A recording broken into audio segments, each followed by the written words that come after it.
I spent $412 on food delivery apps in 1 month. Alone, just me. That's not rent. That's not a bill.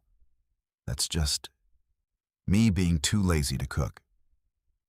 So a few months ago, I was doing that thing where you check your bank account and just immediately regret it. You know the feeling. Paycheck hits, and 2 weeks later you're wondering where it all went. I wasn't overspending on anything crazy. No shopping addiction, no gambling problem, nothing dramatic. I just felt broke all the time, even though I had a decent job. And that gap between I make okay money and I feel like I have none was driving me insane. So I decided to do something kind of annoying. I tracked literally every single dollar I spent for 30 days straight. Every coffee, every Uber, every random Amazon impulse buy at 1 a.m. Everything. I used a simple notes app and a spreadsheet. Nothing fancy, no paid app, no budgeting guru system. Just me writing down every purchase the second it. And honestly, the results were not what I expected.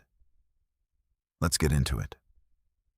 Week one was actually kind of fun, not gonna lie. I felt like a detective. Every time I bought something, I'd whip out my phone and log it immediately. And the first few days looked pretty normal. Coffee, gas, groceries. Nothing shocking. I remember thinking, okay, this is going to be a boring experiment. I'm actually fine with money. Then Thursday happened. I ordered food delivery 3 times in one day. Breakfast, lunch, and dinner. 3 separate apps, 3 separate delivery fees, 3 separate tips. I didn't even clock it while it was happening.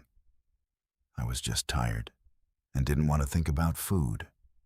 When I added it up that night, that one day alone cost me almost $70 in food I could have made at home for maybe $12.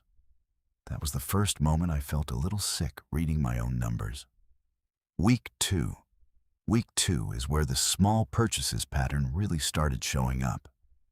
Here's the thing nobody really talks about. It's never the big purchases that wreck a budget. I didn't buy a TV or a vacation package. It was death by 1,000 cuts. A $6 coffee here. A $14 app subscription I forgot I had. A $9 impulse buy because an ad caught me at a weak moment scrolling at midnight. I found 4 subscriptions I was actively paying for that I hadn't used in over 2 months. Combined, that was almost $47 a month just vanishing.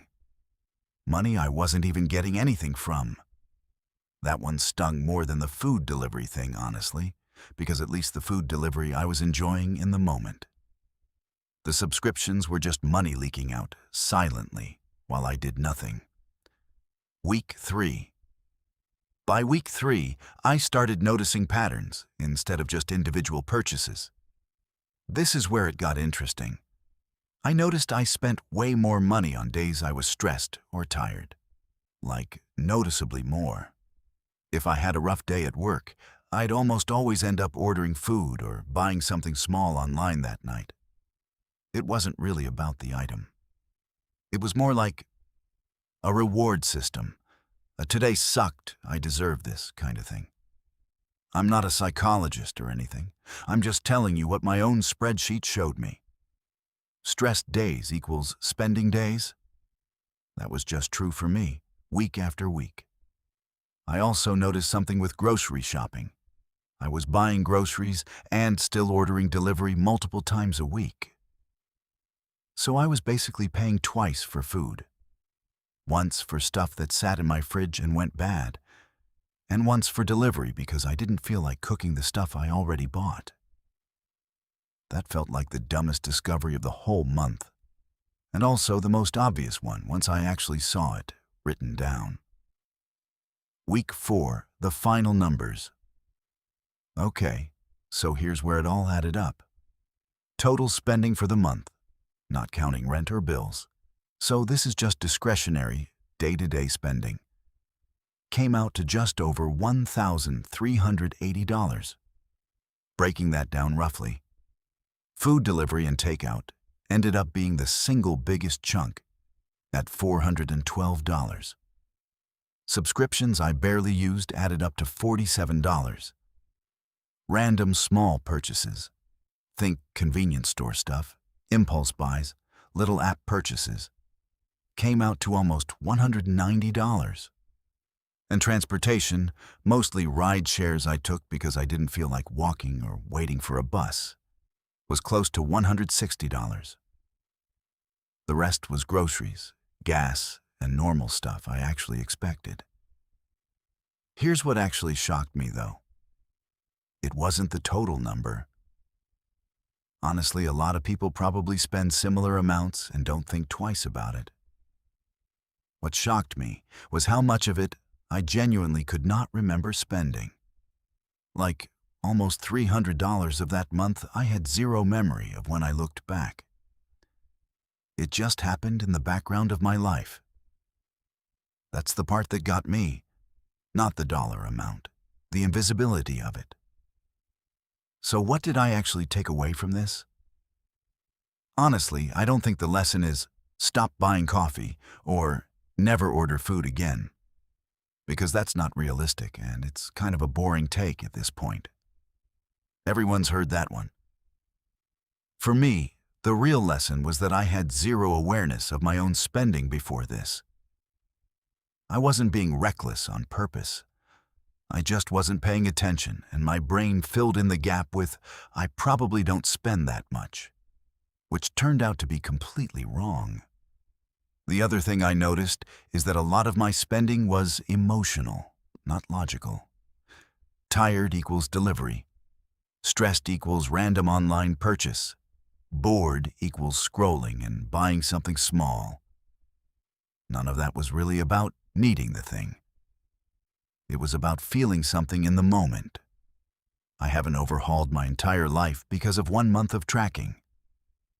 But I will say, just the act of writing every purchase down made me pause before spending in a way I didn't before. Not because I was following some rule, but because I actually knew what was happening for the first time. I'm not saying everyone needs to do this exact experiment. It was honestly kind of tedious some days. But if you've ever had that feeling of, where does my money even go? I think there's something to just looking. Actually looking for real. Not just glancing at your bank app for 2 seconds and closing it. That's genuinely what I found after tracking everything for 30 days. No dramatic ending, no big reveal, just a lot of small stuff I wasn't seeing before. If you've ever done something like this, or if you're curious what your own numbers might look like, let me know in the comments. I'm kind of curious if the emotional spending thing is just a me problem, or if that's a pattern for other people too. And if you want to see how the next month goes, because yeah, I'm doing this again, stick around for that one.